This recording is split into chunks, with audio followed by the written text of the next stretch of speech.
Eh bien voilà, nous reprenons là où nous nous sommes arrêtés hier soir et je vais résumer très brièvement en vraiment quelques minutes ce que nous avons vu hier, éventuellement pour ceux qui nous rejoignent ce soir.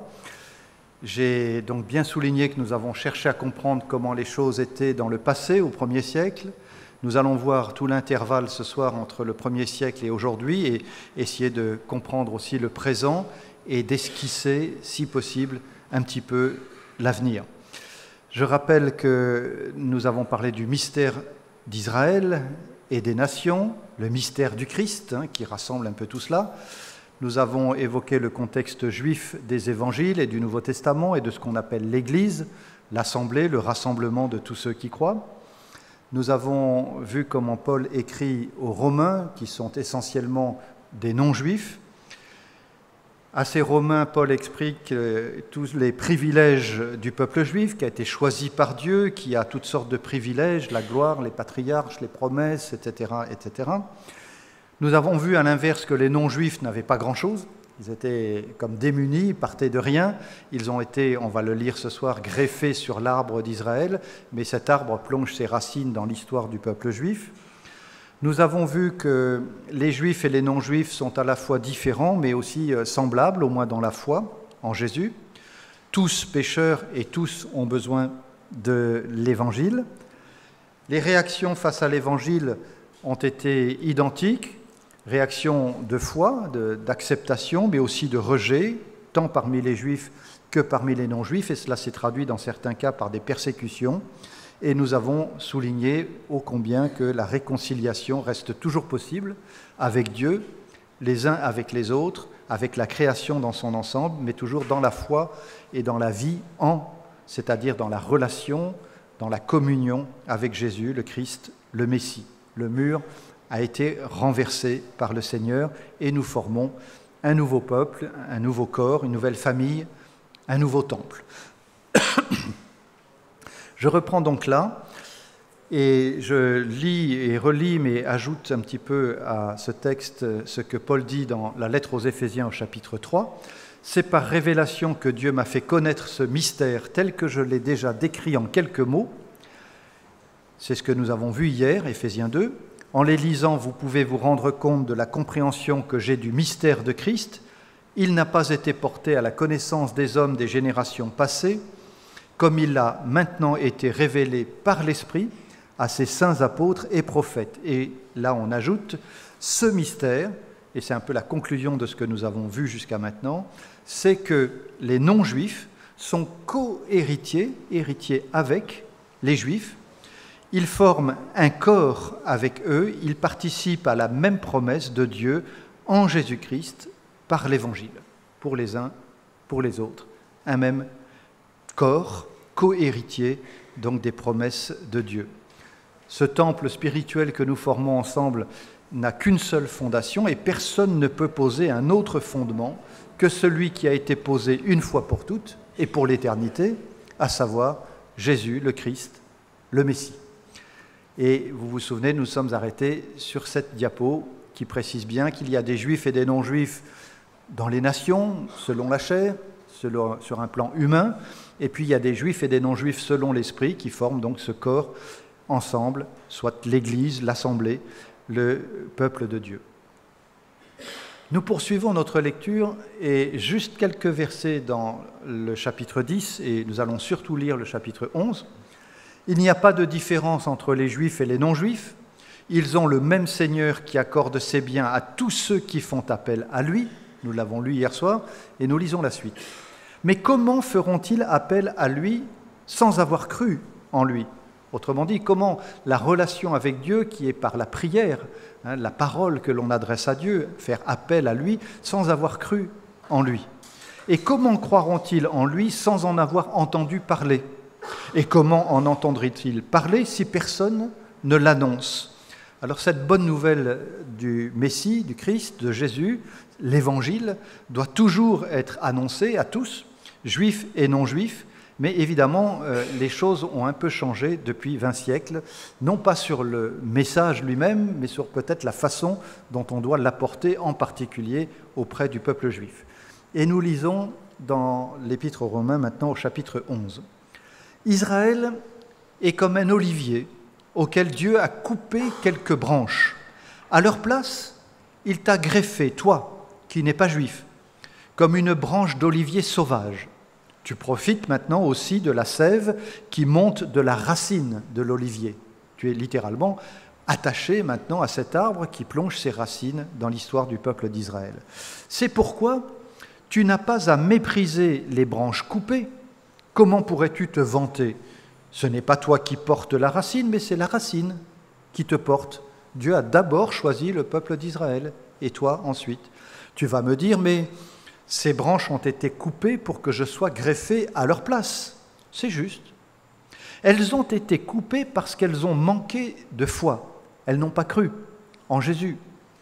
Et toi, tu es à cette place en raison de ta foi en Jésus. Mais ne t'enorgueillis pas, fais plutôt bien attention. Car si Dieu n'a pas épargné les Juifs, les branches naturelles, prends garde, de peur qu'il ne t'épargne pas non plus. Remarque comment Dieu montre à la fois sa bonté et sa sévérité. Il est sévère envers ceux qui sont tombés. Dieu exerce son jugement. Et il est bon, il fait grâce envers toi. Mais il faut que tu continues à compter sur sa bonté, sinon toi aussi, tu seras coupé comme une branche. Et si les Juifs renoncent à leur incrédulité, ils seront greffés là où ils étaient auparavant, car Dieu a le pouvoir de les greffer de nouveau. Toi, tu es la branche naturelle d'un olivier sauvage que Dieu a coupé et greffé, contrairement à l'usage naturel, sur un olivier cultivé. Quant aux Juifs, ils sont les branches naturelles de cet olivier. Dieu pourra donc d'autant mieux les greffer de nouveau sur l'arbre qui est le leur. Voilà donc pour cette lecture, et nous achevons avec les 2 derniers versets. Frères et sœurs, je veux vous faire connaître le mystère de Dieu afin que vous ne vous preniez pas pour des sages.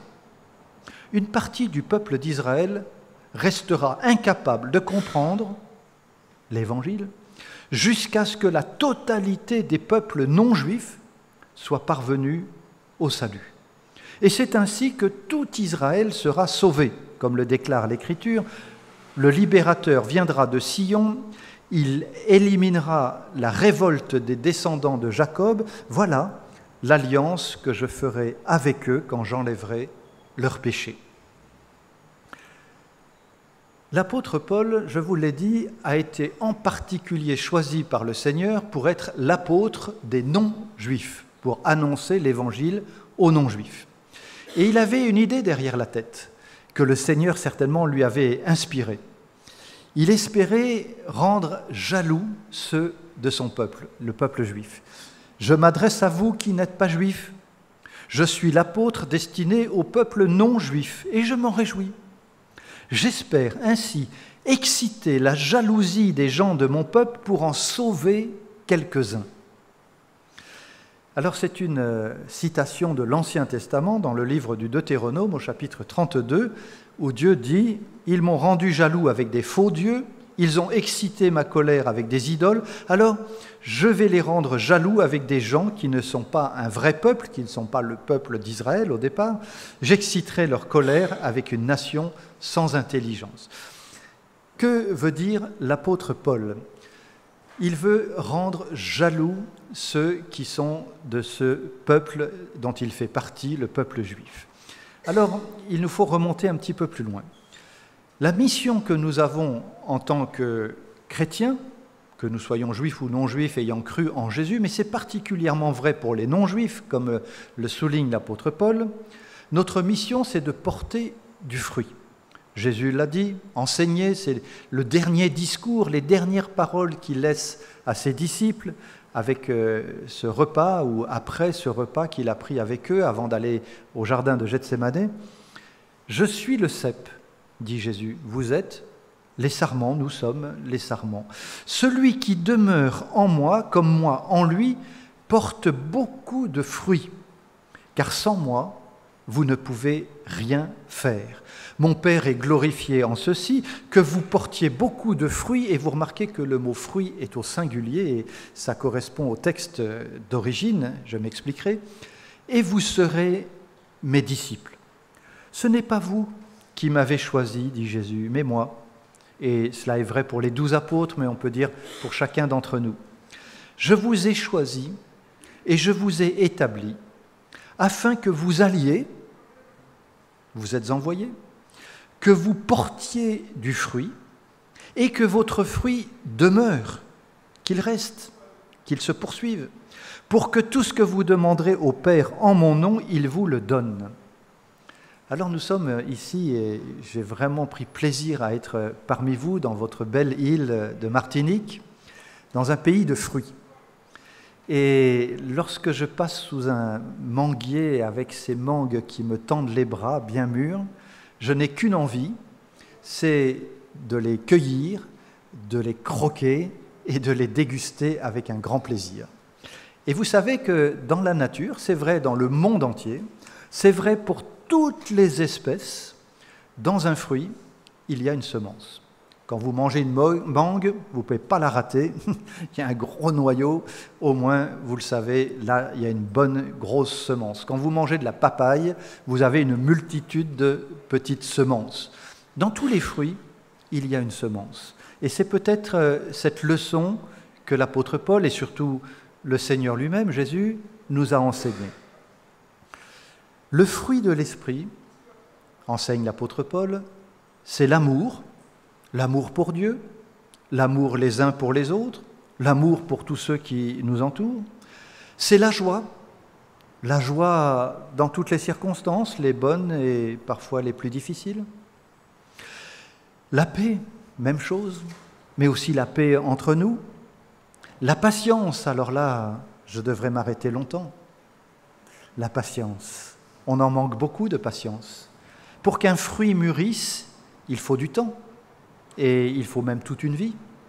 Et puis, je ne sais pas si vous avez remarqué, mais l'apôtre Paul, lorsqu'il parle de l'amour, lorsqu'il écrit à ce sujet dans la première lettre aux Corinthiens, au chapitre 13, n'a trouvé que ce mot, inspiré certainement par l'Esprit de Dieu, pour définir l'amour. L'amour est patient. Moi, j'aurais choisi toute autre chose, il me semble. Mais l'apôtre Paul, qui sait ce qu'il fait, a choisi ce terme.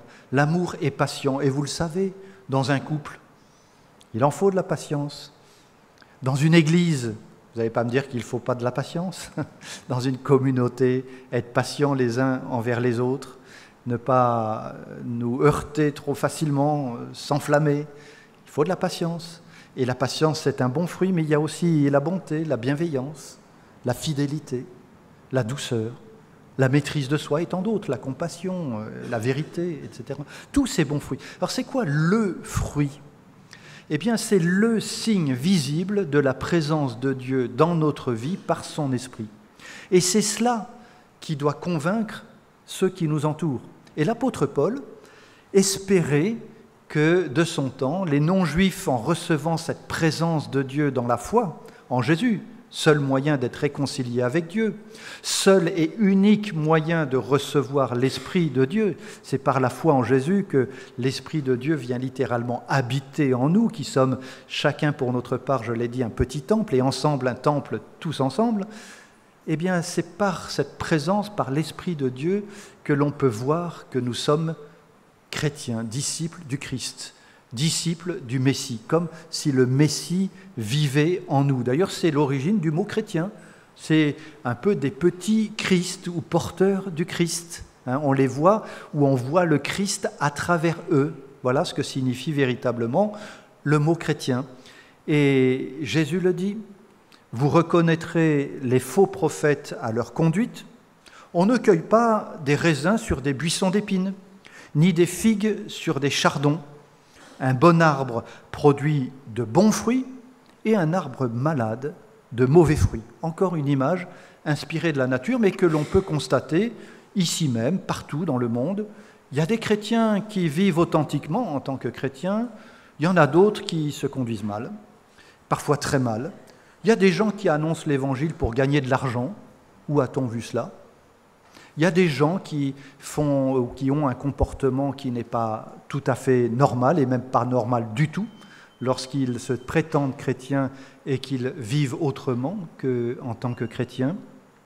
Et on peut juger l'arbre au fruit qu'il porte. Ou le fruit est bon et l'arbre est bon, ou le fruit est mauvais et l'arbre est malade. Alors bien sûr, je suis conscient que pour autant, même pour ceux dont le fruit est bon, nous ne sommes pas parfaits.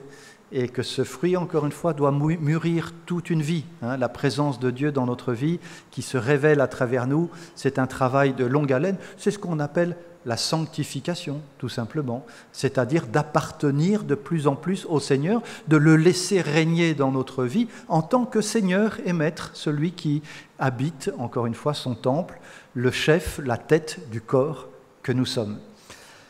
Alors la question qu'on va se poser, vous allez comprendre pourquoi j'ai pris toutes ces précautions, c'est l'histoire de ce qu'on appelle l'Église, encore une fois le peuple de ceux qui croient en Jésus, qu'ils soient juifs ou non-juifs, mais il y a eu de plus en plus de non-juifs.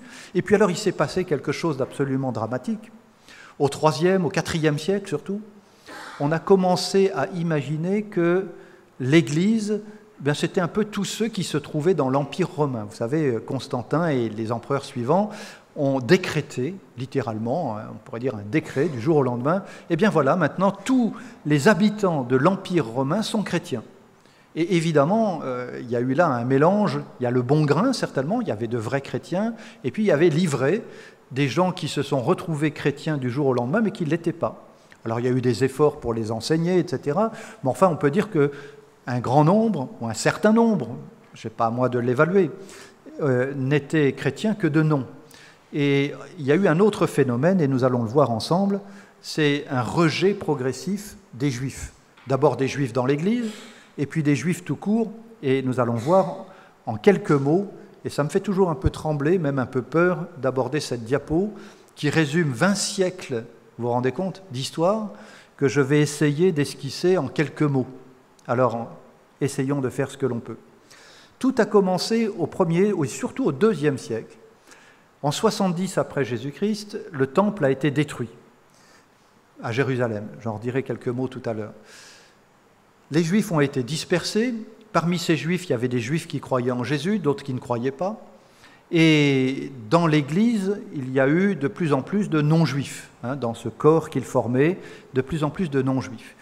Et lorsque les Juifs ont été littéralement séparés, exilés, déportés de Jérusalem, on a essayé de clarifier les choses. Alors, ce n'est pas forcément une mauvaise chose. On a dit, voilà, il y a des Juifs qui ne croient pas, on prend acte, et ils sont en train de suivre leur propre voie, et ils ont élaboré toute une religion, ce qu'on appelle le judaïsme encore aujourd'hui. Ils ont mis par écrit ce qu'on appelle le Talmud, c'est-à-dire les commentaires rabbiniques. Alors c'est un peu compliqué, je vous montrerai une page du Talmud tout à l'heure.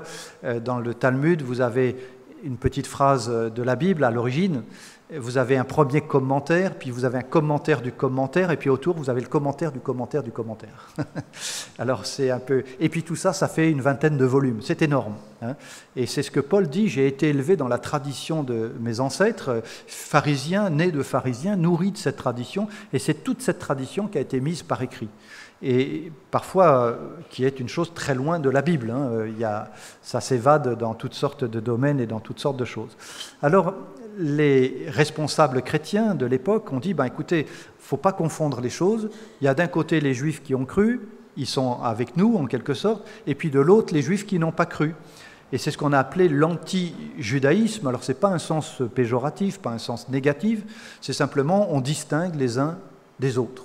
Un peu pour reprendre les catégories de Paul, les Juifs selon la chair, les Juifs selon l'esprit.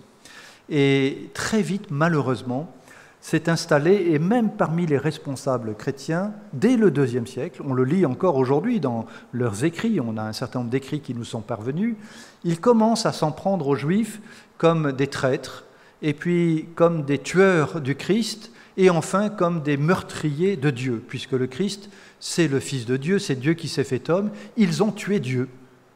L'accusation de déicide.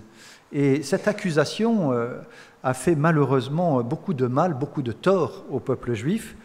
Les non-juifs, toujours dans ce qu'on appelle l'Église, ont commencé à se laisser gagner par le mépris, Nous ne faisons pas partie de ce peuple renégat, mauvais, qui n'a pas reconnu en Jésus le Messie, en oubliant ce que je vous ai dit hier, et en rappelé encore ce soir, c'est que parmi les non-juifs, l'attitude était exactement la même. Lorsque Paul a prêché l'Évangile, certains ont cru, mais d'autres n'ont pas cru. Et d'autres l'ont rejeté complètement, et même d'autres ont persécuté. Donc il n'y avait aucune raison de se croire supérieur. Et l'apôtre Paul les avait mis en garde, en quelque sorte. Ne t'enorgueillis pas, ne te vante pas, ne méprise pas. Or, ce mépris s'est mué doucement, mais sûrement en haine contre les Juifs. On a commencé à les accuser de toutes sortes de choses, et au Moyen-Âge, on accusait les Juifs de tuer un enfant chrétien pour recueillir son sang, pour une sorte de mêler un peu le sacrifice de la Pâque et des choses comme ça. Des choses horribles, d'empoisonner les puits, d'être la cause de tous les malheurs. Et ça s'est encore envenimé. On a commencé à les massacrer, littéralement. Ça avait d'ailleurs commencé un peu avant. Il y a eu ce qu'on appelle les croisades. Des hommes qui s'ennuyaient un peu dans leur pays, là, les petits seigneurs locaux en France, et qui, au lieu de se guerroyer les uns contre les autres, se sont dit on va aller reconquérir la route des pèlerins jusqu'à Jérusalem et le tombeau du Christ qui est comme vandalisé par les musulmans.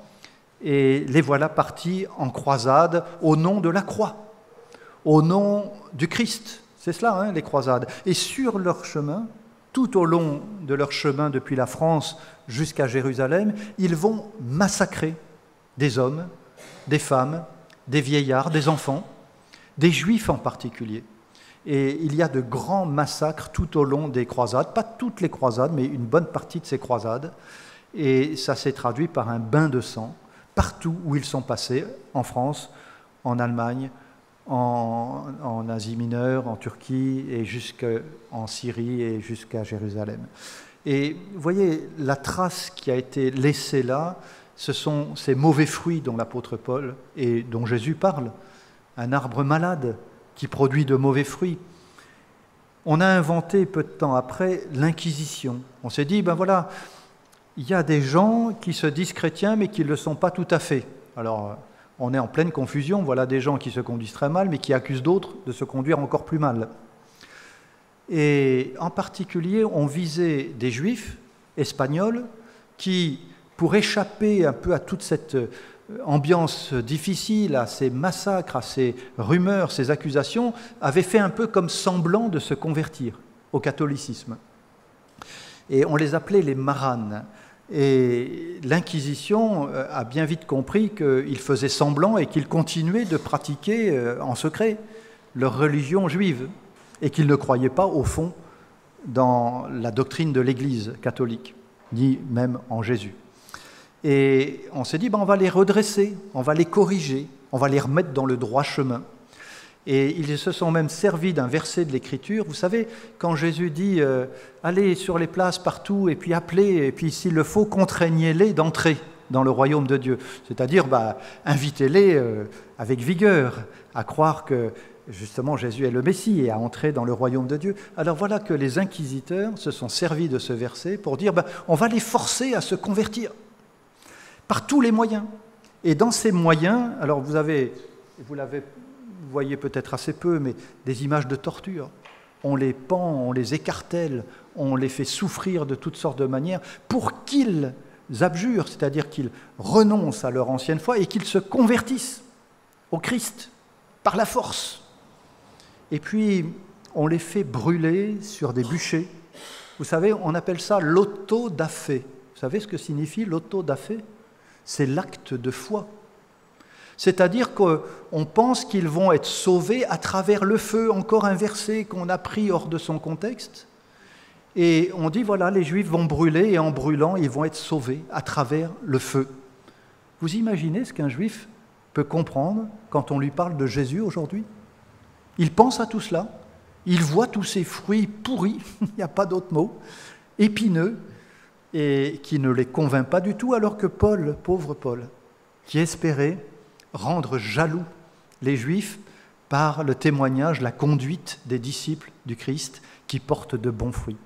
Et l'histoire s'est poursuivie, des tortures, des massacres, les pogroms dans toute l'Europe de l'Est, la Russie, la Pologne, lorsqu'il y avait un petit problème de société, une mauvaise année, une mauvaise récolte, des difficultés de tous ordres, on s'en prenait aux Juifs et on les massacrait. Il y a des centaines de Juifs, des milliers de Juifs qui ont été massacrés en Ukraine, en Pologne, en Russie, en Roumanie, dans tous ces États. Et tout cela au nom toujours du Christ. Et puis, comme un point culminant, hélas, le plus sombre, le génocide nazi, 6 millions de Juifs qui ont été éliminés systématiquement, industriellement, il n'y a pas d'autre mot, qu'on a parqué, qu'on a gazé, qu'on a brûlé, qu'on a voulu faire disparaître, dont 1,5 million d'enfants. Voilà le sommet de l'horreur dans des pays, l'Allemagne, la Pologne, en partie la France, qui a joué malheureusement ce rôle aussi de déporter des Juifs, dans des pays couverts d'églises, de croix, de références au Christ, à la foi chrétienne. Et voilà comment les Juifs perçoivent aujourd'hui ce qu'on appelle l'Église. C'est pour ça que je vous ai dit que les mots avaient changé de sens. Au 1er siècle, les Juifs qui composaient l'Église ne savaient pas quoi faire des non-Juifs. C'est curieux quand même. Pierre n'ose pas aller chez le Romain Corneille. Il dit, non, un non-Juif, il n'a rien à faire là, dans l'Église. Et voilà qu'à l'autre bout des siècles, alors que les non-Juifs sont entrés en masse dans ce qu'on appelle l'Église et ont fini par très mal se conduire, on ne sait plus si les Juifs ont encore leur place. Et même, quelque part, c'est très difficile pour un Juif de croire que Jésus est le Messie, le Christ, et d'entrer dans ce qu'on appelle toujours l'Église. Alors c'est cela que nous allons essayer de voir. Est-ce que c'est quand même malgré tout encore possible ? L'apôtre Paul écrit, je l'ai dit, aux Romains, on a lu cette très belle image du peuple d'Israël comparé à un arbre, un olivier, un arbre méditerranéen, un olivier auquel Dieu a coupé quelques branches. Attention, des Juifs qui n'ont pas cru, qui faisaient partie de cet arbre, ont été enlevés de cet arbre parce qu'ils n'avaient pas cru. Et puis des non-Juifs qui avaient cru en Jésus ont été greffés, eux, sur cet arbre. Ils faisaient partie d'un olivier sauvage, dit Paul, et voilà qu'on a pris une de ses branches et qu'on l'a mis sur le vrai olivier, celui qui est cultivé par Dieu.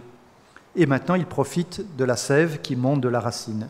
C'est pourquoi tu n'as pas à mépriser les branches coupées. Comment pourrais-tu te vanter ? Ce n'est pas toi qui portes la racine, mais la racine qui te porte. Autrement dit, attention, fais attention, ne te monte pas la tête et ne viens pas à haïr, à mépriser les Juifs, ne t'enorgueillis pas, fais plutôt attention. Si Dieu n'a pas épargné les Juifs, les branches naturelles, prends garde, de peur qu'il ne t'épargne pas non plus. Autrement dit, tous ces soi-disant chrétiens, ces gens qui se sont dit chrétiens, qui ont massacré, on ne peut pas massacrer au nom de Dieu. Il y a aussi encore aujourd'hui des kamikazes qui disent et qui répandent la mort en pensant le faire au nom de Dieu. Mais non, Dieu est le Dieu de la vie. Dieu n'a jamais demandé de semer la mort, mais la vie. D'ailleurs, dans le fruit, il y a une semence de vie.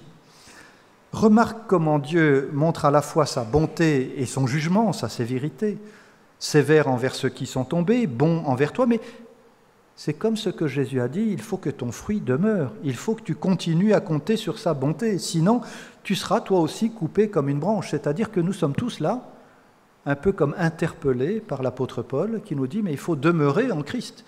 Et si tu demeures en Christ, pas de problème, d'autant s'il nous a choisis et greffés lui-même. Alors là, je tiens à vous rassurer, nous sommes dans la main du Seigneur. L'apôtre Paul le dit avec une telle force, un cri de victoire, c'est le sommet d'ailleurs de sa démonstration de 1 à 8 dans l'Épître aux Romains. Rien, ni les puissances du haut, du bas, ni de côté, ni quoi que ce soit, rien ne peut nous séparer de l'amour de Dieu manifesté en Jésus-Christ. Vous connaissez cette très belle promesse et Jésus l'a dit, personne ne peut arracher les brebis qui m'appartiennent de ma main. Alors ça, c'est notre promesse. Mais nous devons aussi demeurer dans la foi, dans la vie, attachés au cep qu'est Jésus pour nous. Les Juifs, malgré tout cela, restent toujours aimés de Dieu. D'ailleurs, Dieu a tant aimé le monde. Vous connaissez bien le verset. les Juifs et les non-Juifs, qu'il a donné son Fils unique pour que quiconque croit en lui ne meure pas, mais qu'il ait la vie éternelle. Et ce message, la bonne nouvelle du Seigneur Jésus, reste toujours valable aujourd'hui pour tous. Simplement, il passe un peu moins bien chez certains. Les descendants des esclaves, je suppose que ça n'est pas simple, parce qu'il y a eu des esclavagistes qui se disaient chrétiens et c'est pas simple à entendre. Et puis pour les Juifs, c'est encore moins simple parce qu'il y a toute cette histoire extrêmement violente et chargée. Alors revenons à ce que disait l'apôtre Paul. Paul dit, mais voyez, moi, je suis juif et je crois en Jésus, donc Dieu n'a pas rejeté son peuple. Et il y a un reste selon l'élection de la grâce, c'est-à-dire Dieu, dans sa grâce, a choisi une petite partie, un reste, parmi le peuple juif. En ce qui concerne l'élection, ils sont aimés à cause de leur Père. Dieu n'oublie pas toute l'histoire qu'il a eue avec Israël. C'est son peuple, il l'a choisi, il l'aime. Mais il l'appelle, comme les autres, à revenir à lui. Et on peut dire que c'est la même chose pour les non-juifs. Après tout, nous, les non-juifs chrétiens, nous ne sommes pas très nombreux. On dit 2 milliards d'habitants sont chrétiens sur la terre, mais on est 7,5 milliards aujourd'hui. Ça n'est qu'une partie, et parmi les 2 milliards, Dieu seul sait combien nous sommes vraiment attachés au cep, réellement, visités par son esprit, habités. Et certainement, nous formons un reste. Des fois, je me désespère en me disant, en France, il n'y a même pas 1% de chrétiens évangéliques. C'est tragique. Un reste. Alors, il y a d'autres chrétiens, mais quand même, nous ne sommes pas nombreux. Les Juifs, comme les non-Juifs, sont appelés à revenir au Seigneur. Je vous ai dit que c'était le sens de la conversion, la vraie conversion. S'ils ne demeurent pas dans l'incrédulité, alors, on va le dire de façon positive, s'ils ont foi en Jésus, s'ils ne demeurent pas dans l'incrédulité, ça veut dire qu'ils ont foi en Jésus, alors ils seront greffés de nouveau, car Dieu est puissant pour les greffer de nouveau sur l'olivier, c'est-à-dire finalement leur olivier. Mais tant qu'ils ne sont pas revenus de leur incrédulité, ça n'est pas possible. Et de cela, on ne peut pas faire l'économie. Alors il y a autre chose qui nous intéresse dans notre réflexion, à la fois sur le présent et sur l'avenir. Changez de comportement, dit Pierre, convertissez-vous, changez en profondeur, détournez-vous du mal, tournez-vous vers le Seigneur, portez les fruits de la présence de Dieu et tournez-vous vers Dieu pour qu'il efface vos péchés. Ça, c'est la promesse de Dieu. Lorsqu'on se tourne vers lui dans la foi en Jésus, nos fautes sont effacées pour toujours. Alors le Seigneur fera venir des temps de repos et il vous enverra Jésus, le Messie qu'il avait choisi d'avance pour vous.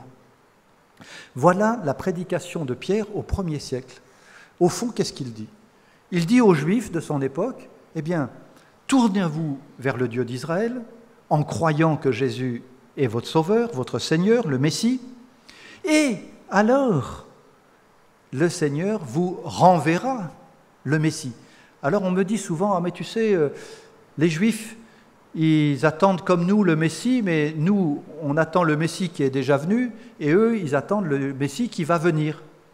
Et je me dis, mais c'est le même. Nous attendons, il n'y a qu'un seul Messie, il n'y en a pas un différent qui est venu et un autre qui va revenir. Et on ne peut pas changer le message, si vous voulez. Et il faut d'abord qu'ils se tournent vers le Messie, aujourd'hui, Jésus, pour que Dieu leur envoie de nouveau le Messie, si je comprends bien la prédication de Pierre. Et cela est cohérent avec l'ensemble de ce que nous avons vu hier. Et de cela, nous ne pouvons rien changer. Alors, qu'allons-nous faire ? Il y a tellement à faire, et autant parmi les Juifs que parmi les non-Juifs. Et maintenant qu'on sait toute cette histoire affreuse de 20 siècles, comment on va s'en sortir pour être témoin de l'Évangile ?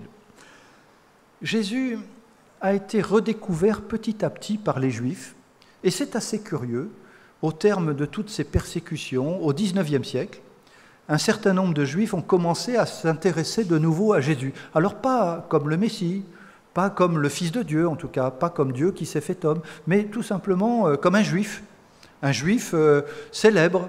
Alors plus tard on aurait pu dire comme Einstein, comme des Juifs célèbres, et ils se sont dit, mais au fond Jésus ça fait partie de notre histoire.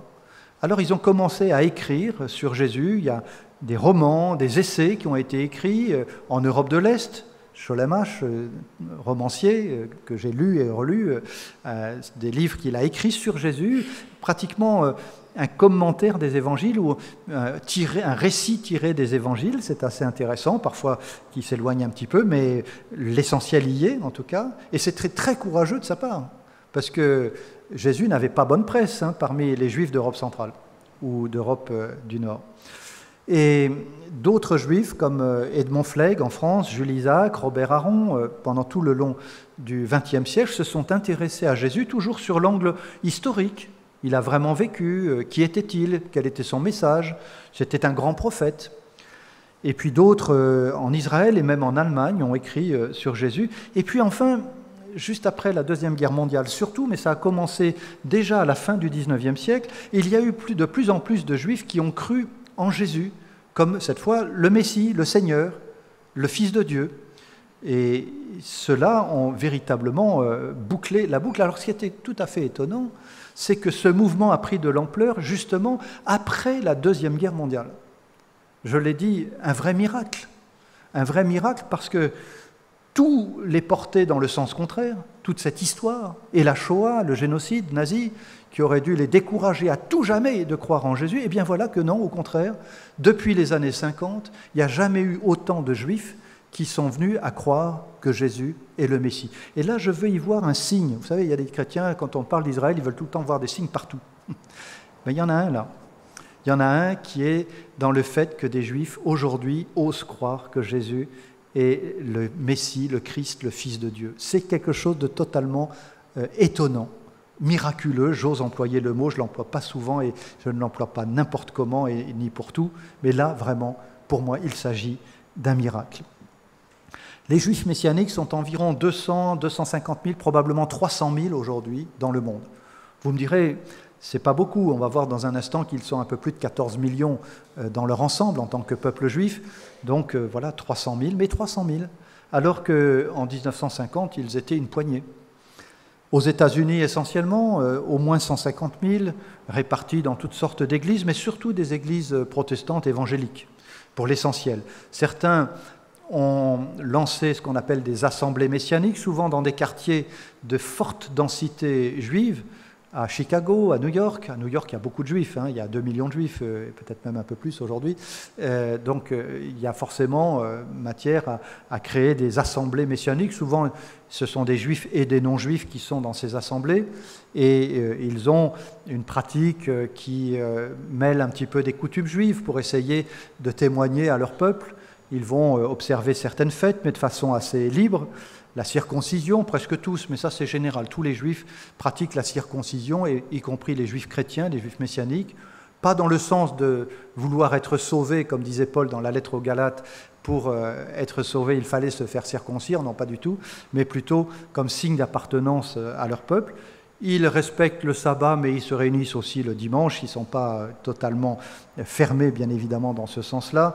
Ils observent pour certains des règles alimentaires, mais plutôt dans le sens où le dit l'apôtre Paul, d'un témoignage auprès de leurs parents, de leur famille, pour ne pas les choquer.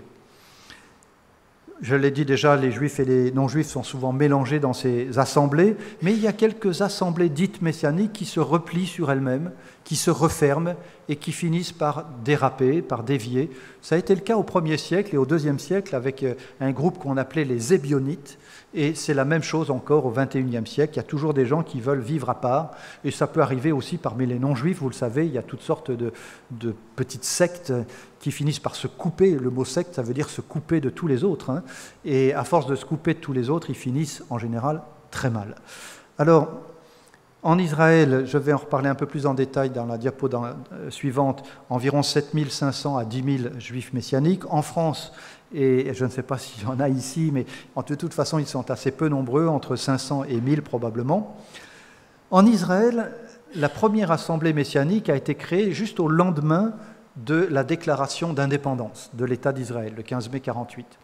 Je suis allé dans cette assemblée, c'était un juif français d'ailleurs qui a lancé un peu ce mouvement, il n'était pas tout seul, il y a eu d'autres juifs de l'époque. Et il a lancé donc cette première assemblée. Il y avait quelques dizaines de juifs qui croyaient en Jésus dans le tout jeune État d'Israël en 1948-49. En 1970, Ils étaient déjà 200 à 300, 2000 à 3000 en 1990. Alors, j'ai marqué plus de 10 fois plus en 15 ans.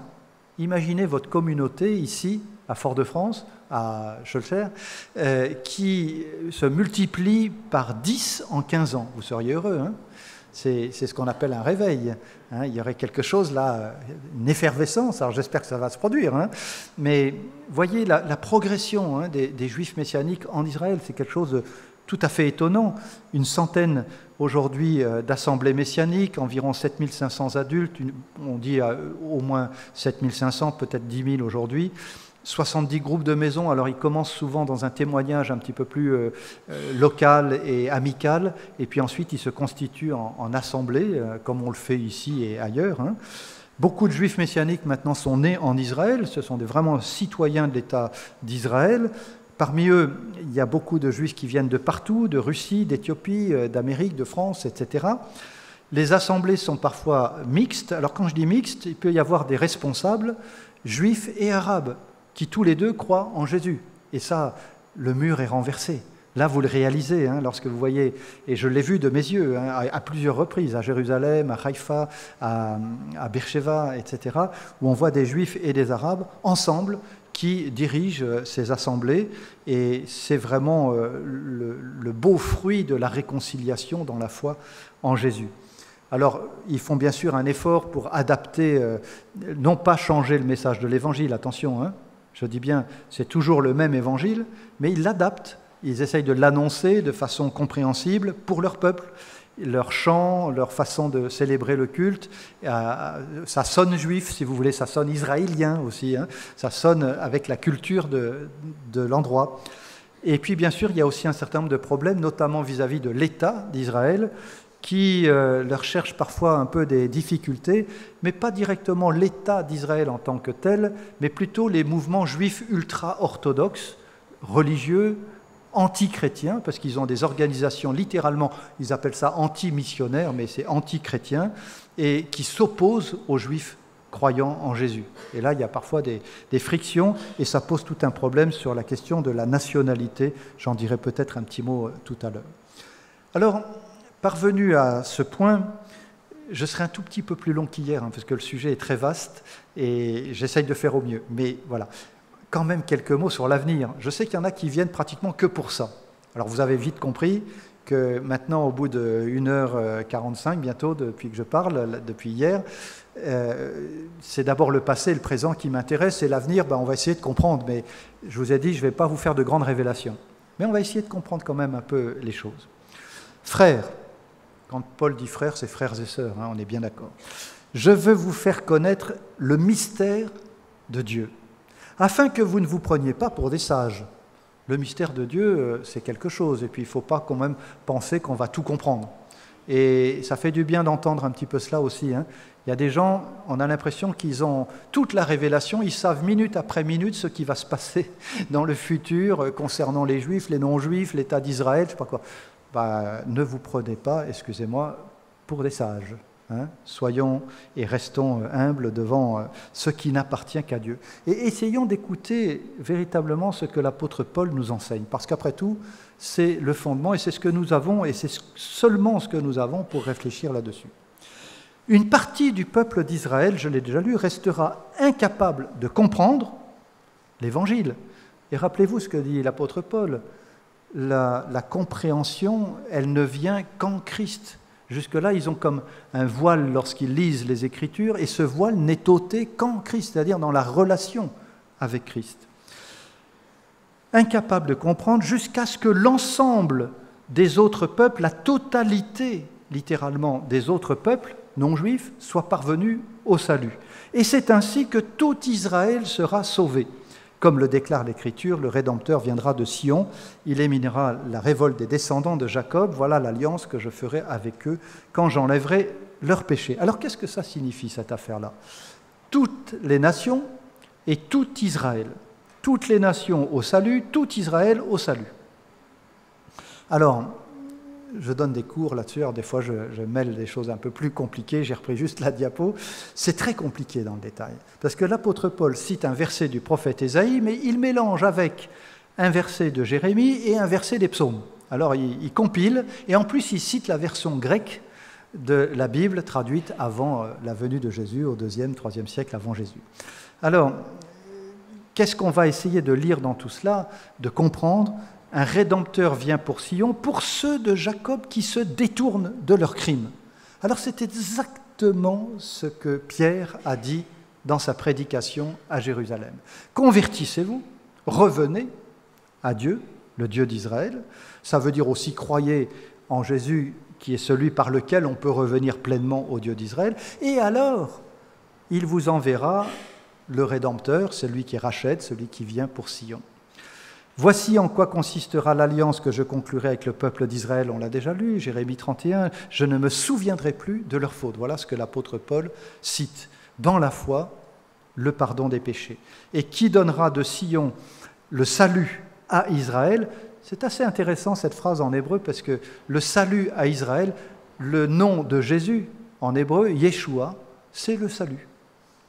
Et c'est exactement ce que là est écrit dans le psaume 14. On pourrait dire « Qui donnera de Sion le Jésus à Israël ?» Lorsque le Seigneur ramènera les captifs de son peuple, allégresse en Jacob, joie pour Israël. Alors, le Seigneur ramène son peuple dans son pays. Qu'est-ce que ça veut dire aujourd'hui? Est-ce que l'État d'Israël est l'accomplissement de ses promesses ou est-ce qu'il faut lire les choses autrement? Voilà toutes les questions que nous nous posons. Ah, vous allez me dire, ça y est, il va nous casser un peu les pieds avec des mots compliqués. Je vais essayer de faire au plus simple. Romains 11, 25, on vient de le lire, l'apôtre Paul emploie deux expressions, la totalité des païens et tout Israël. Alors la première question qu'on va se poser, je vais revenir sur les mots un petit peu plus tard, c'est d'abord, qui est juif? Mais au fond, c'est quoi Israël? Comment est-ce qu'on définit un juif aujourd'hui? C'est important au moins de se poser la question. Alors il y a une définition officielle que les rabbins ont proposée, et juif, tout enfant né d'une mère juive. Alors ça vient malheureusement, et ce n'est pas la seule raison, mais c'est une des raisons souvent invoquées, c'est qu'il y a eu des viols dans l'histoire du peuple juif, notamment pendant toute cette période troublée dont j'ai parlé, et on sait quel est l'enfant d'une mère, mais pas forcément qui est le père. Alors c'est une des raisons, je ne dis pas que c'est la seule, mais c'est une des raisons en tout cas pour laquelle on dit est juif, tout enfant né d'une mère juive. Au moins on sait d'où il vient. Et puis ils ont ajouté, alors quand on a créé l'État d'Israël en 1948, le premier président de l'État d'Israël, Ben Gurion, a dit écoutez, c'est pas compliqué, on va accepter tous ceux qui viennent. Et puis comme ça, on les déclare juifs. Parce que être juif, ce n'est pas un cadeau. Vous avez vu ce qu'on nous a fait pendant 20 siècles? Alors, aucun risque, ceux qui viendront, ils seront vraiment juifs. Parce que c'est pas... Voilà. Et puis, les juifs religieux, alors quand je dis les juifs religieux, c'est les juifs qui sont tout en noir, là, et les ultra-orthodoxes. Ils ont dit, ah non, non, pas question, c'est pas bien, là-dedans, il va y avoir des vrais juifs, mais il y a des faux juifs, il faut trier entre tout ça. Et ils ont ajouté cette petite phrase, qui s'adressait en particulier aux Juifs qui croyaient en Jésus. Il y en avait, je l'ai dit. Et il y a eu plein d'histoires, ça a duré, et ça dure encore aujourd'hui. Une mère juive qui ne s'est pas convertie à une autre religion. C'est-à-dire qu'un Juif peut être athée, un Juif peut être, je ne sais pas moi, communiste, socialiste, de droite, un Juif peut croire en Bouddha ou en je ne sais quoi, ou ne pas croire du tout, il est juif. Mais un juif qui croit en Jésus, il n'est plus juif. C'est ça, la réalité, je vous l'assure. Et il y a un vrai problème, je pourrais vous donner des exemples encore bien plus flagrants, et il y a vraiment un désir de la part de certains groupes, pas tous, les ultras, comme Paul, au 1er siècle, de s'opposer à Jésus. Alors dans le monde, il y a environ 14 millions, un peu plus, de juifs dans le monde, essentiellement bien sûr en Israël, à peu près la moitié, un petit peu moins de la moitié, on va dire, 6 350 000, ce sont les chiffres à peu près d'aujourd'hui. Aux États-Unis, presque autant, 5 700 000, et puis vous voyez en France, au Canada, au Royaume-Uni, entre 500 et 200 000, en Russie, en Argentine. Il y a des grandes villes où se trouvent beaucoup de Juifs, à Tel Aviv, Bien sûr, 3 millions, grande ville juive, à Jérusalem, 575 000, mais aussi à New York, à Miami, à Paris, à Los Angeles. Les Juifs restent globalement assez dispersés, à peu près la moitié en dehors de l'État d'Israël et l'autre moitié à peu près en Israël. Alors parmi ceux qui émigrent en Israël, beaucoup ne sont pas reconnus comme juifs par les rabbins, pas seulement à cause de cette définition, mais essentiellement à cause de cette définition, et surtout les juifs russes et les juifs d'Éthiopie. On a estimé que certains, et même un certain nombre d'entre eux, n'étaient pas juifs. Alors c'est assez curieux parce qu'il se trouve que parmi ces Russes, il y a quand même pas mal de croyants en Jésus et qui sont venus grossir les rangs des assemblées messianiques. C'est juste en passant. Les Juifs, il faut enlever de votre tête que c'est un peuple homogène. Il y a toutes sortes de Juifs. Il y a des Juifs, je l'ai dit, ultra-orthodoxes. Alors, ils sont très coupés des autres. Ils vivent en circuit complètement fermé. Il y a même des quartiers à Jérusalem où ils vivent entre eux. Ils ne reconnaissent pas, au moins pour certains d'entre eux, mais un certain nombre d'entre eux, c'est significatif, ils ne reconnaissent même pas l'État d'Israël. C'est la réalité, ils vivent là, et ils bénéficient de toutes les, comment dit-on, allocations qu'on puisse imaginer, parce que les hommes de ces milieux ultra-orthodoxes ne travaillent pas. Ils étudient le Talmud et la Kabbale. Alors, ils ne travaillent pas du tout, c'est les femmes qui se démènent pour essayer d'avoir 3 sous, qui ont les allocations de ceci, de cela. Alors les autres juifs qui ne sont pas religieux, ils râlent. Ils disent « Qu'est-ce que c'est que ces juifs? Ils font rien, ils font pas le service militaire, ils font pas ceci. » Alors il faut les mettre au pas et les obliger à suivre les mêmes règles que tous les autres. Et puis il y a tout un combat là, à l'intérieur de l'État d'Israël à ce sujet, et les juifs ultra-orthodoxes refusent, et les autres essayent de les convaincre d'aller dans un autre sens. Et comme ces juifs religieux, ils ne sont pas nombreux, mais ils ont beaucoup de poids sur le plan politique, ils font pencher la balance entre les principaux partis. Vous nous donnez quelques lois, on va vous aider, on va faire peser de votre côté. Et ça trouble un peu la vie politique. Et aussi la situation des juifs messianiques, chrétiens, qui croient au Seigneur.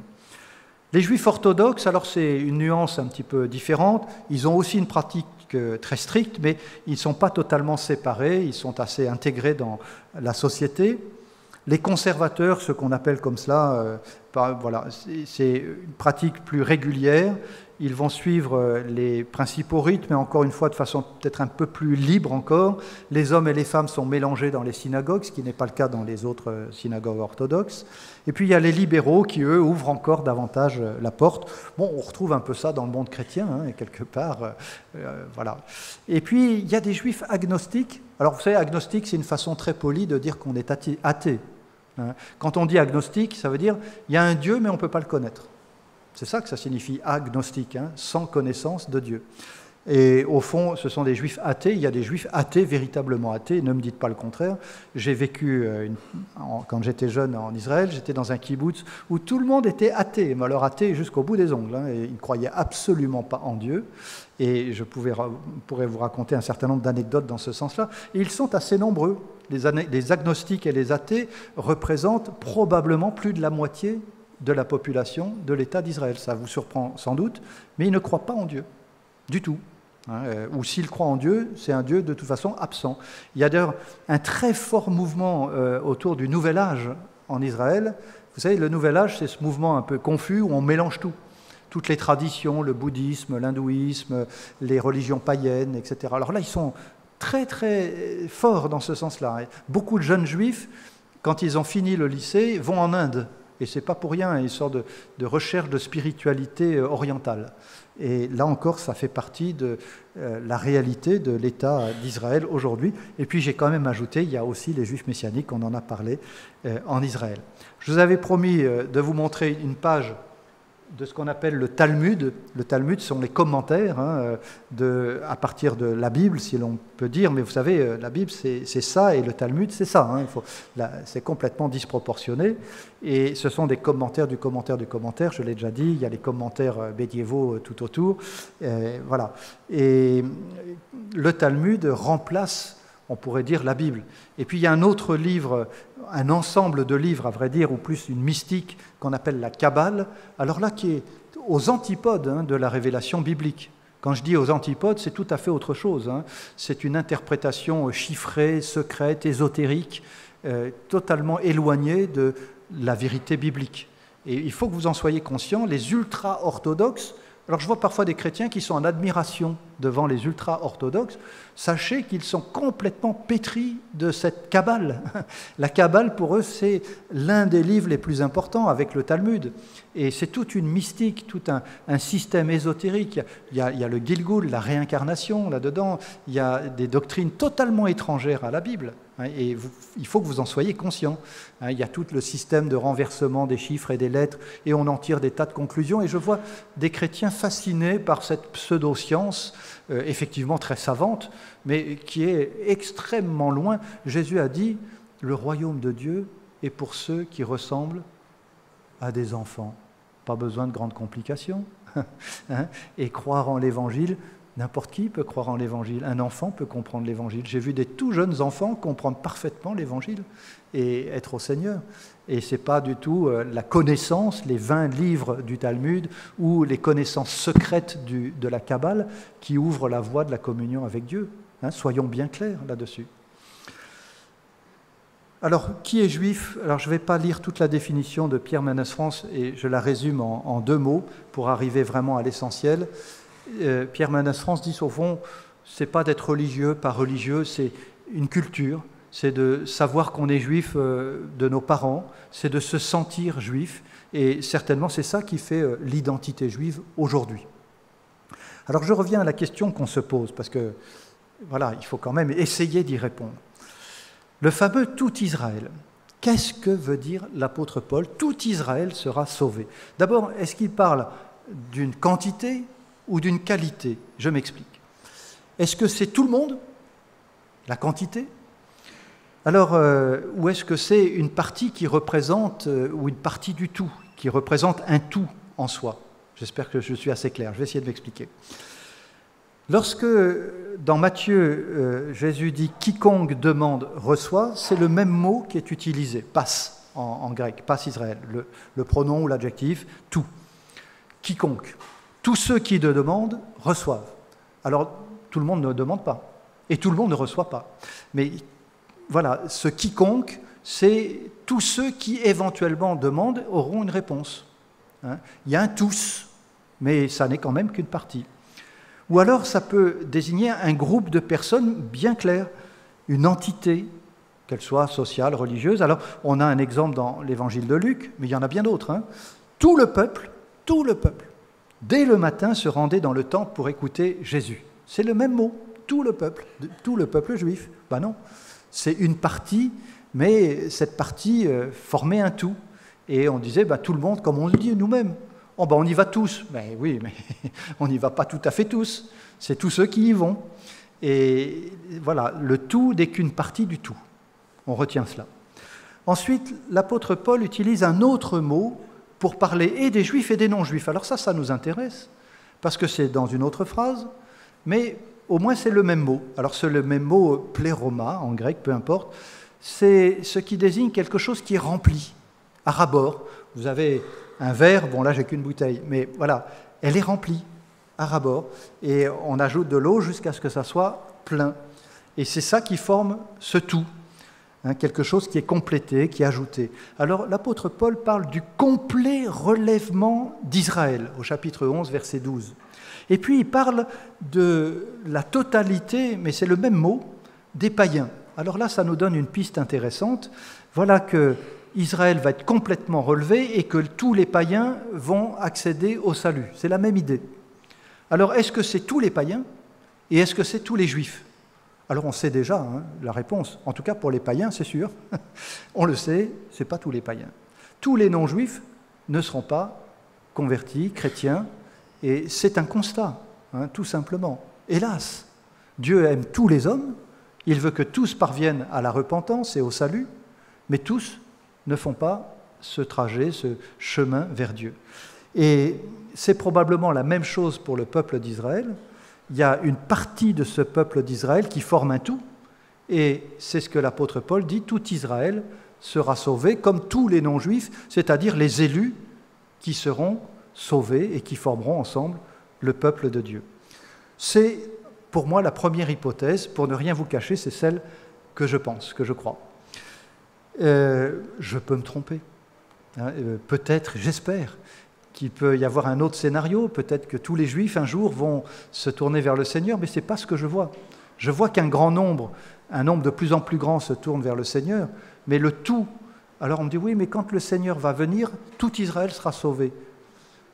Vous avez bien lu ? Il y a un verset dans l'évangile de Jean qui dit « Ils ont vu, ils ont regardé celui qu'ils ont percé ». Et c'est quand Jésus est sur la croix. Et ce verset est répété dans l'Apocalypse quand Jésus revient. Vous savez que Apocalypse, ça veut dire révélation de Jésus. L'Apocalypse, c'est la révélation de Jésus, c'est le retour de Jésus-Christ. Et il est dit, il viendra sur les nuées, tout œil le verra, même ceux qui l'ont percé. Et là, le verset est cité jusqu'au bout. Et toutes les tribus de la terre se lamenteront.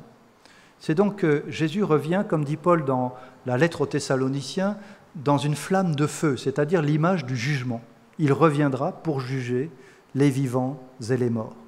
Et l'auteur de l'épître aux Juifs, l'épître aux Hébreux, dit « Il reviendra pour ceux qui l'attendent en vue de leur salut ».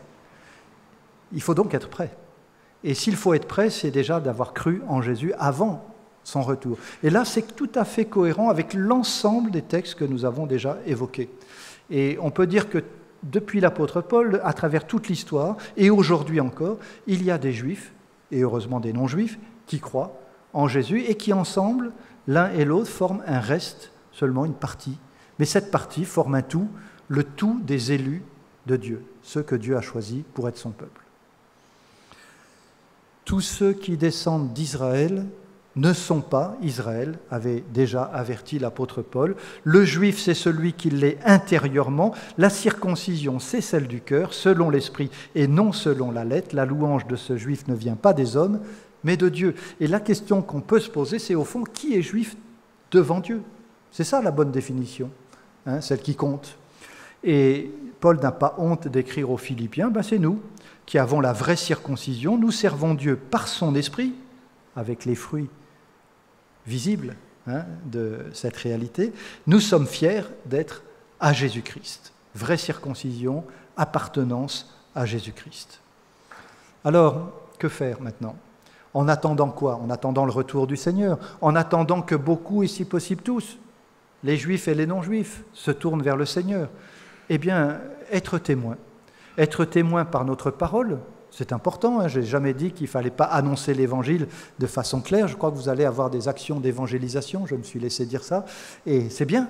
Allez dans la rue, distribuer, chanter, je ne sais pas comment vous faites, mais faites des émissions de radio, de télé, de tout ce que vous pouvez. Faites-le. Mais ne le faites pas sans les fruits, parce que ça va ensemble.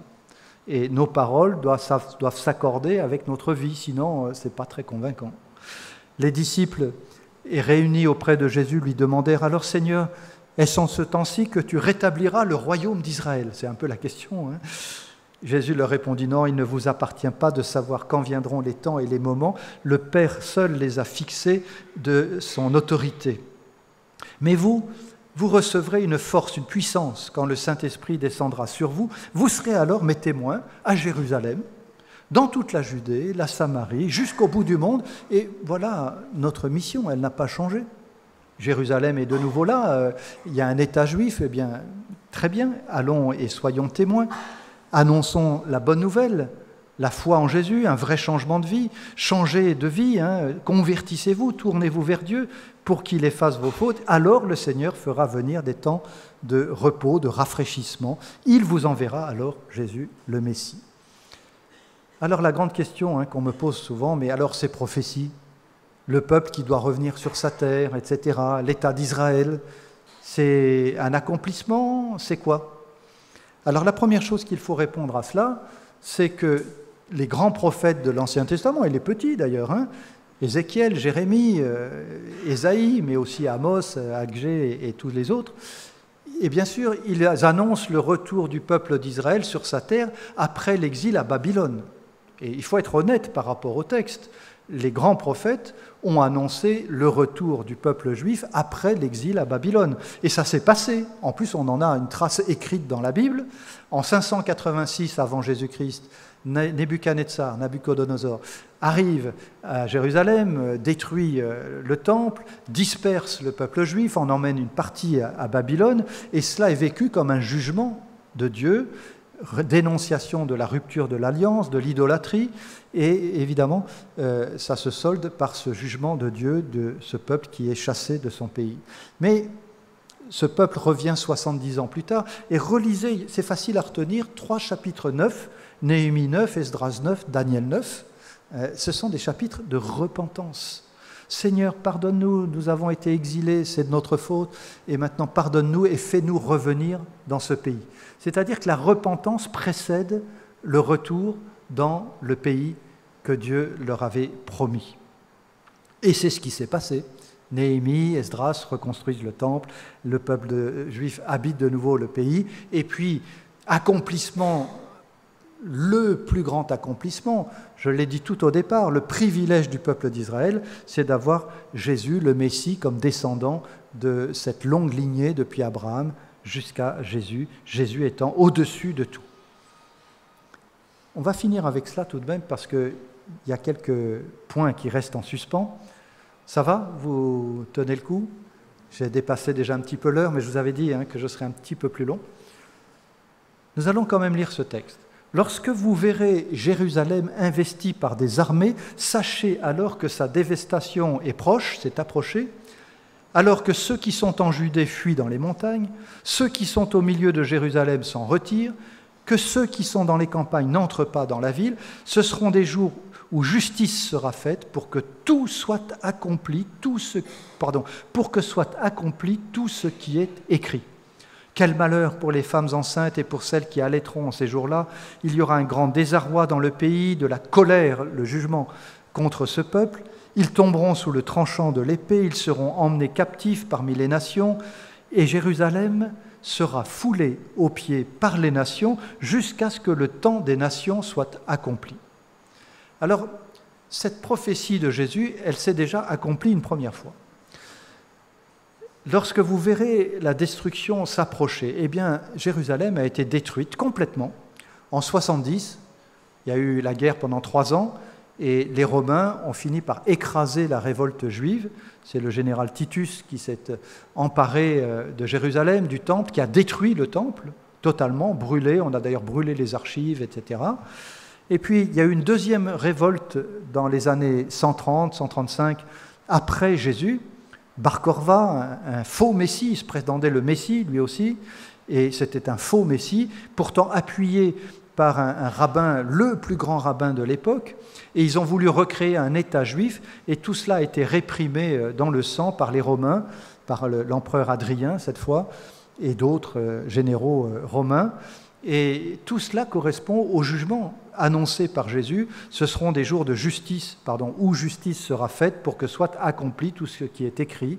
Il y a là un jugement posé, on peut le dire, sur le peuple d'Israël dans son ensemble, et certainement lié à cette incrédulité en Jésus. Mais attention, ne t'enorgueillis pas, on ne vaut pas mieux, et les mêmes choses peuvent se produire aussi pour les non-juifs d'ailleurs dans l'histoire, c'est bien ce qui s'est produit. Reste cette petite phrase de Jésus qui nous interroge sur l'avenir.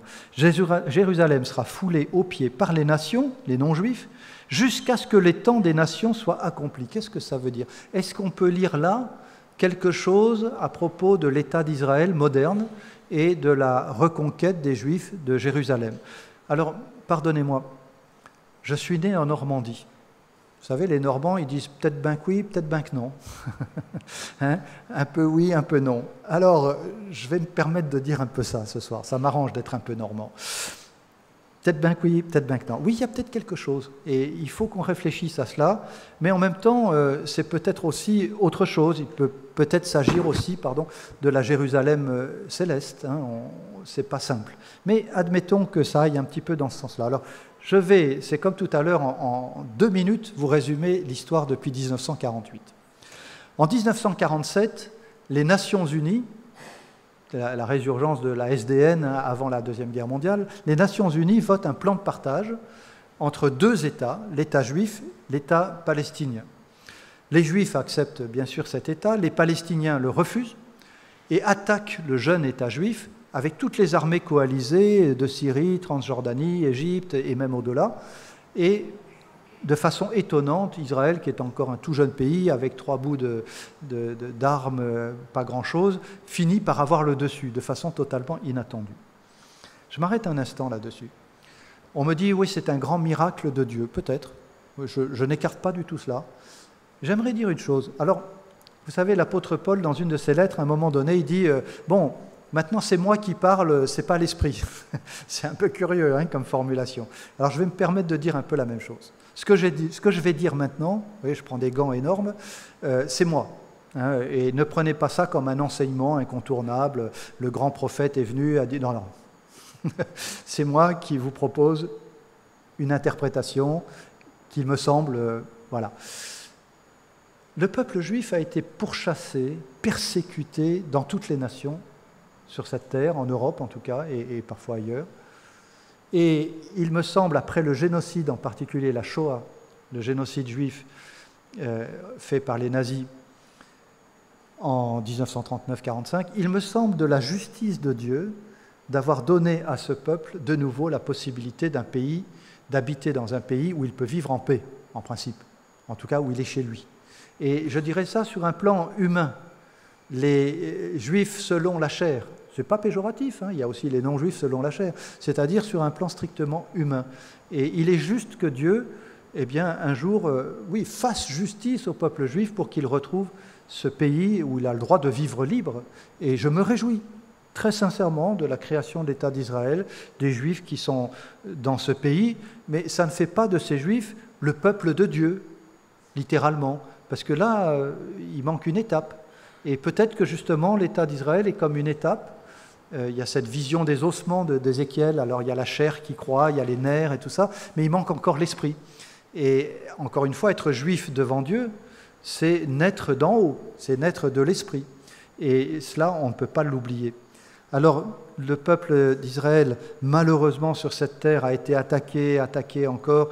Il y a eu, bien sûr, la première guerre, mais il y a ensuite, il y a eu 56 déjà, les événements de Suez, du canal de Suez. Ensuite, 67, 73, 82, toutes ces guerres qui se répètent. Mais il y a eu aussi des changements. L'Égypte a fait la paix avec Israël en 78, les accords de Camp David. C'est quand même un moment important.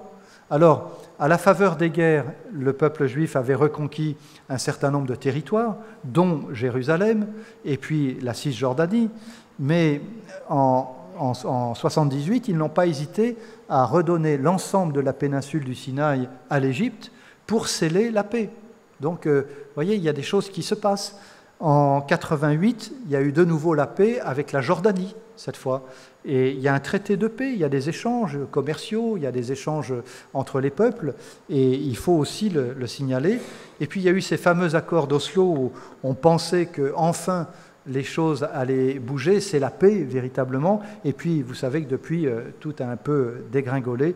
D'ailleurs, c'était déjà le cas un petit peu avant avec l'intifada, etc. Alors la situation d'aujourd'hui, elle est très compliquée. Les Juifs occupent une grande partie de l'ensemble du territoire, il y a les fameuses colonies. La cohabitation ne se passe pas toujours bien, il y a eu des attentats terroristes. Les Juifs ont construit un immense mur qui fait 5 mètres de haut un peu partout pour, excusez-moi l'expression, parquer les Arabes dans leur côté et de façon à éviter que les terroristes ne viennent du côté israélien. Et on a l'impression d'un nouveau mur de séparation, alors plus pour des raisons religieuses, mais pour des raisons politiques. Et là, je m'interroge, c'est quand même quelque chose qui me trouble. Jésus est venu pour renverser les murs. Et je termine par cela. Je vous ai dit, en Israël, il y a des Juifs, mais il y a aussi des Arabes chrétiens, des Juifs messianiques, des Juifs et des Arabes qui croient en Jésus. Et là, il y a un très beau signe, un très beau fruit de l'Esprit, dans cette réconciliation avec les uns et les autres. Et il me semble qu'on doit prier, oui, pour Israël. Et bien sûr, il y a toutes sortes. Alors, je ne vais pas trop parler de l'avenir. Vous savez, on a des points de vue différents, le millénium, pas millénium, avant, après, pendant. Respectez-vous là-dessus. On a des avis différents, je le sais, mais ce n'est pas très grave. Et qui peut, encore une fois, se vanter d'être sage et de tout savoir?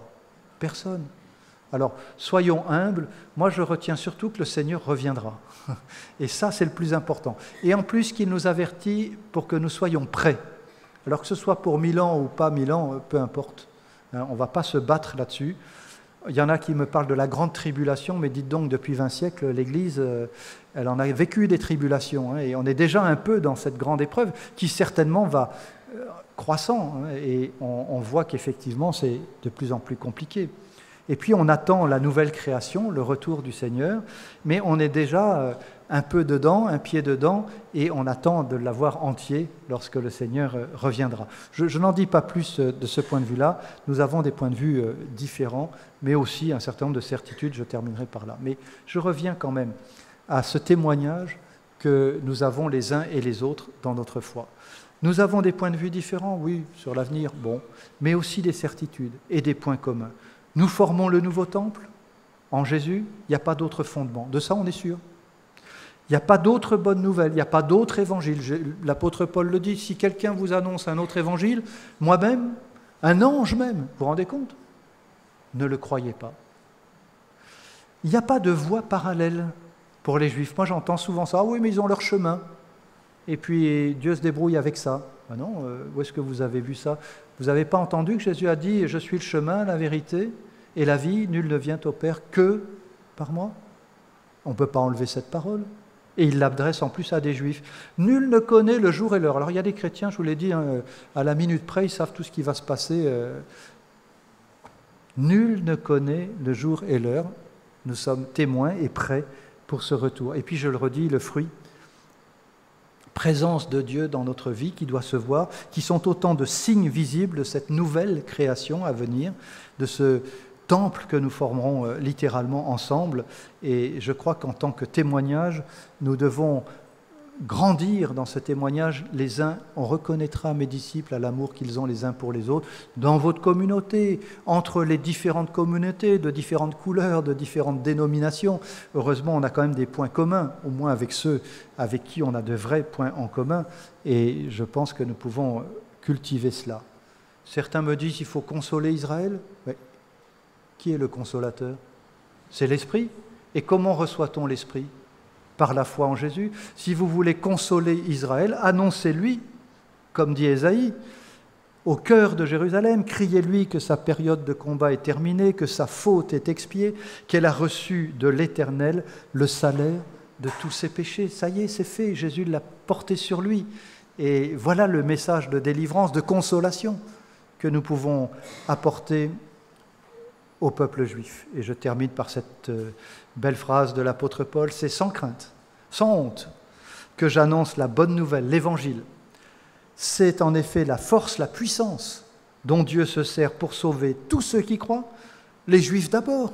Ils sont les premiers appelés, c'est la priorité, c'est le peuple que Dieu a choisi en premier, mais aussi les non-Juifs. Voilà, je vous remercie pour votre patience et votre attention.